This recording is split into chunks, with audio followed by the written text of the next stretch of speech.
So, all this spring, we've been talking about what God has created us for. God has created us for worship. God created us for prayer. And God has created us for relationship. And we heard last week some about how we're not very good at that. The fact is, relationships are hard. And the primary reason that I have a hard time in relationships is I'm in relationships with a whole lot of people who are like me. People who make mistakes. People who say things that they ought not. Do things that they ought not. People who get on my nerves, which is clearly always their fault. People who step over the line, sometimes a line of my imagining, and sometimes very real lines.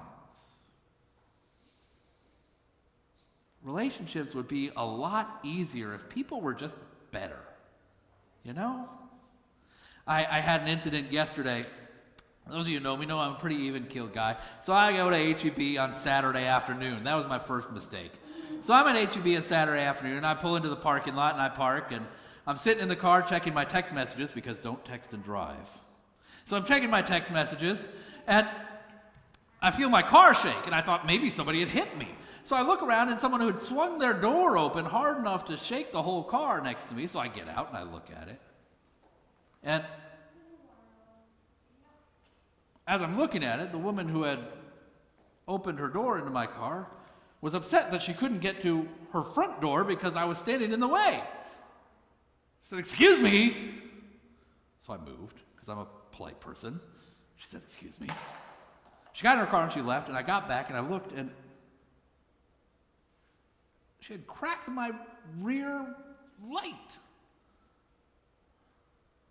What is wrong with people? I don't want to be in relationships with people like that.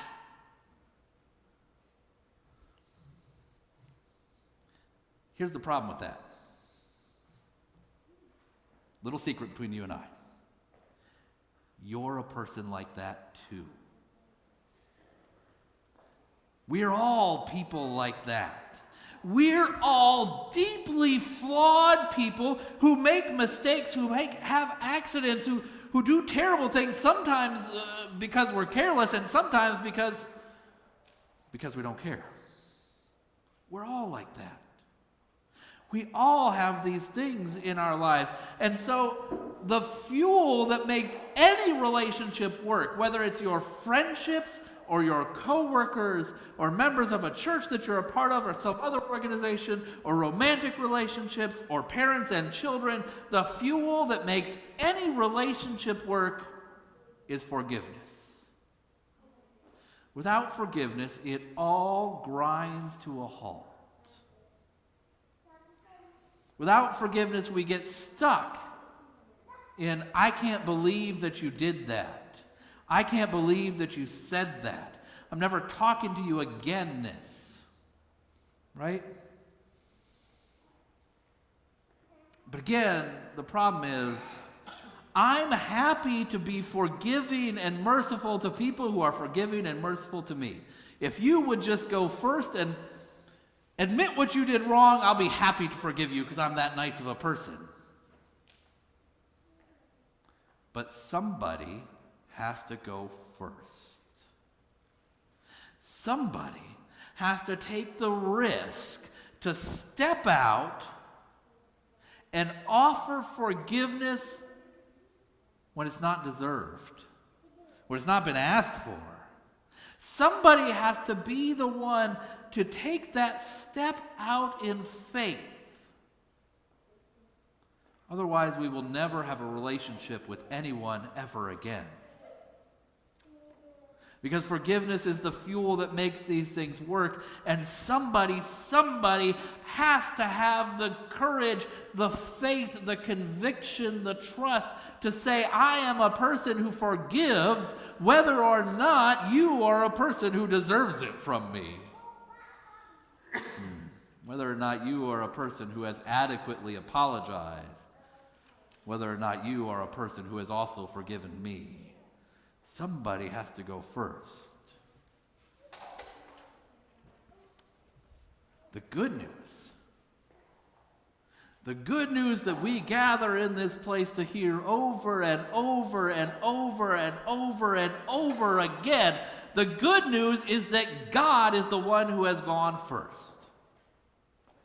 The good news is we don't have to step out there all on our own and be the ones to take the risk all by ourselves. God has already done that. God forgave you before you were adequately sorry. God forgave you before you even cared that you had done something wrong. God has loved you in all of your flaws and imperfections. God has loved you in all the ways that you have gone wrong and astray. And we've all done it. We've all done it. We've all been the one who has done the thing first. Said, oh, I shouldn't have done that. But you did.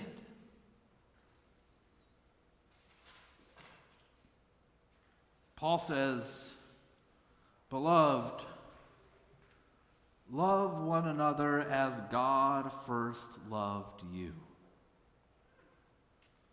Love one another as God first loved you. Without conditions, with mercy, with compassion, with forgiveness, when you don't deserve it. Love one another as God first loved you. Now, I want to be clear. Forgiveness as the fuel of relationships does not mean that we are people without boundaries. Does not mean that people's actions don't have consequences. That's not what forgiveness looks like. When we're talking about God's forgiveness of us, or we're talking about our forgiveness of one another.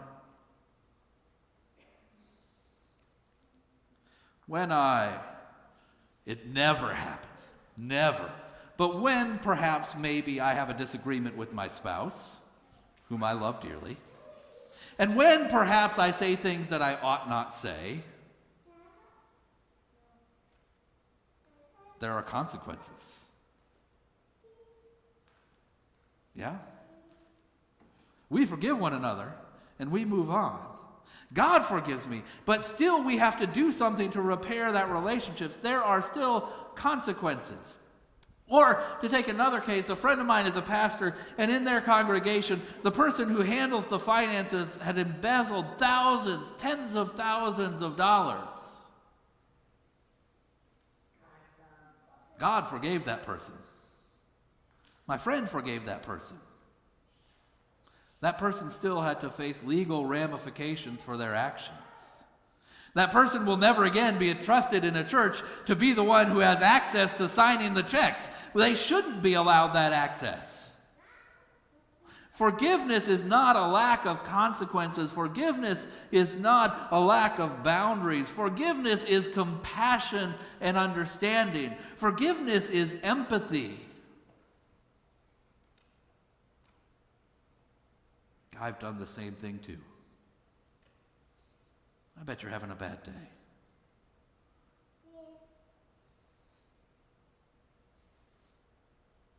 Forgiveness looks like not we're going to pretend that the thing never happened.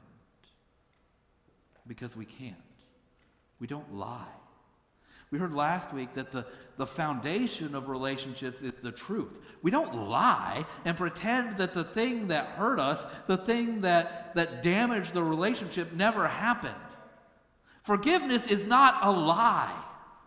Forgiveness is, this thing was terrible and hurt me and I love you still. Forgiveness is, I wish you hadn't done that, but you did. And I love you. And how can we make it better? I'm not going to pretend that what you said or did was okay. But I love you anyway. And we move forward anyway. God's forgiveness does not mean that God says to us, "Oh, that's all right, do whatever you want." Right? That's not what forgiveness looks like. It doesn't look like God saying to us, "Oh, well, that never happened. You don't have to change anything." No, it looks like the words of Jesus that we hear over and over and over again. Change your hearts and lives because God has forgiven you. One ought not to have done the thing, but one did. God forgives you. Now, how will you live differently? Forgiveness is compassion and understanding, empathy.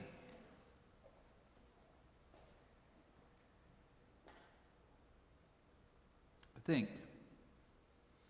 think we live in a world and in a culture where many relationships between neighbors and coworkers, between people who ought to be friends and allies, have ground to a halt because of the lack of forgiveness. Because the lack of the ability to be compassionate and empathetic toward one another. Because I want you to forgive me when I make a mistake, but when you make a mistake, I'm going to hold it over your head for the next 3 years. Because I often misspeak, and it's just misspeaking. But when you misspeak, it's because you're a terrible person, of course. Forgiveness is the fuel that will get our relationships moving again. One of the things that's at the heart of the forgiveness for me is what Martin Luther says about the 8th commandment, that thou shalt not bear false witness. And Martin Luther says it's not just that we don't lie about our neighbors, it's that we come to their defense and we interpret everything they do in the best possible light. Again, we interpret everything they do in the best possible light. So yesterday, after looking at my cracked taillight, after saying things that I won't say on a Sunday morning, after texting my wife and saying, "Can you believe how terrible people are?" I remember the first time that I cracked somebody else's taillight. I was 17 years old and I drove a 1972 Oldsmobile Cutlass Supreme. The thing was a yacht. And I'm in the parking lot at school after a football game, and I'm pulling out, and I back into this middle-aged guy who must have been, 85 or something, probably 40.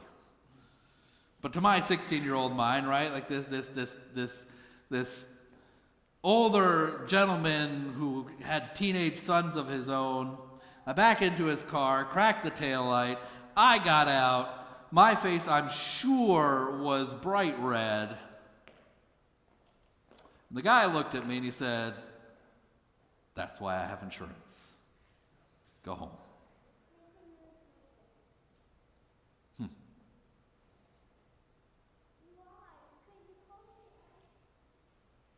Wonder what would happen if we started to be the ones who stepped out with forgiveness and compassion and empathy and understanding. When we stopped waiting on people to deserve it. When we stopped waiting on people to be kind and empathetic and compassionate and understanding with us first. When we took the bold step of faith and stepped out first with forgiveness.